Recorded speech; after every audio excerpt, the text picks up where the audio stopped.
Сәлем достар, бүгін біз осындай төсек жапқышын тігетін боламыз. Видеоны соңына дейін көріп, ұнаса лайк басып комментарий қалдырсаңыздар болады. Мен осылай есептеп алдым. Көрпе тыс ұзындығы 220 см, ені 180 см. Яғни сіздерде қандай өлшемде көрпелеріңіз сол өлшемді алсаңыздар болады. Мысалға мына жерде мен 2 дана, яғни ұзындығына 220, еніне 180, осыдан 2 дана пішіп аламын. Дәл осындай размермен. Одан бөлек көрпешенің тысы. Оны да осындай ұзындықты алдым. Сіздер өз өлшемдеріңізбен жасайсыздар бұны да. Жастық тысты да өзімнің қажетті өлшемімді алдым. Сіздер де өз қажетті өлшемдеріңізбен алып тіксеңіздер болады. Өзімізге қажетті өлшемді алып болғаннан кейін тігін машинкасымен барлық бөліктерін қосып шығамыз. Мен ең алдымен көрпешенің тысын тігемін. Біз осылай көрпешенің тысын алып, жиегін қайырамыз. Ол үшін оң бетін және теріс бетін белгілеп аламыз. Видеода көрсетілген тәсілмен қайырып, оны машинкада тігетін боламыз. Кішкене тігеміз, тоқтаймыз. Дәл осы тәсілмен матамыздың ең соңғы бөлігіне дейін тігіп шығамыз. Ешқандай қиындығы жоқ. Тізу тігісті осылай тігіп шығамыз. Және де келесі бөлігін дәл осы видеодағыдай қайырып, бұрыштарын бір-біріне келтіріп, тағы да тігіп аламыз. Көрпеше тысымыздың 4 бөлігінде дәл осы тәсілмен тігіп шығамыз. Келесі кезекте көрпенің тысын тігетін боламыз. Көрпенің тысын тігу үшін мен 2 түрлі мата таңдадым. Қызыл және жасыл түстес матаны таңдадым. Біз бастапқыда көрсеткен есеп бойынша пішіп алдық. Енді осыны машинкада қосып шығамыз. Матаның ұшынан бастап, кәдімгі түзу тігіспен жүргізіп тігіп шығамыз.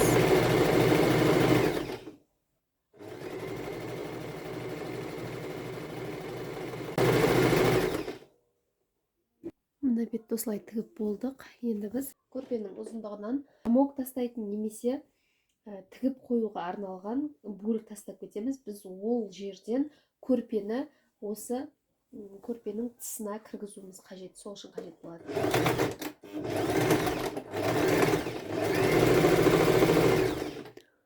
Қапатамыз. Енді келесі тігісті осындай біз қалдырып, көрпе сиятындай етіп қалдырып, әрі қарай жалғастырып тігеміз. Әрі қарай осылай тігіп кетеміз. Біз осылай ендерін тігетін боламыз.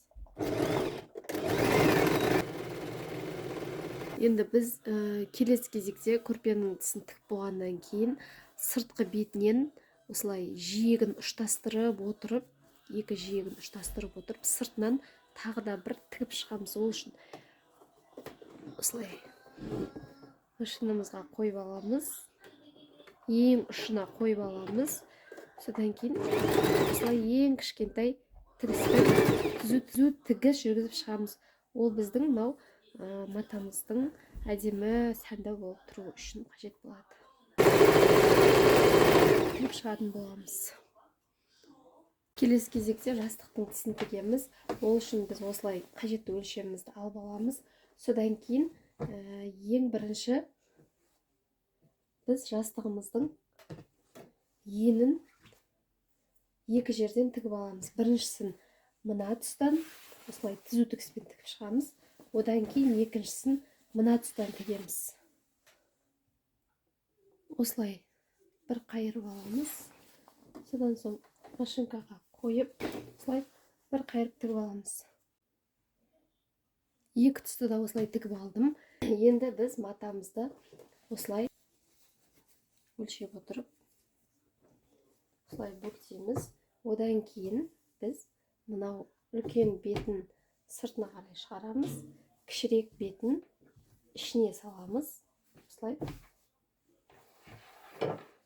ішіне саламыз. Содан кейін мына үлкен бетін сыртына шығарып, осылай барлығын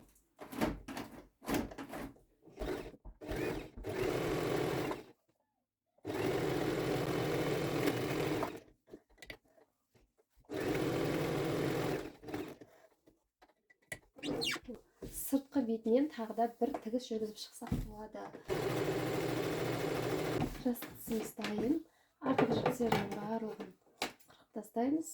Қажеттілік туындаса өтекпен үтіктеп шығамыз. Енді келесі кезекте төсегімізді осылай жинап салып көреміз. Барлығын кезек-кезегімен рет-ретімен қойып шығамыз. Ең соңында кішкене романтика қосақ болады. Сіздерге ұнады деген ойдамын. Жасап көріңіздер.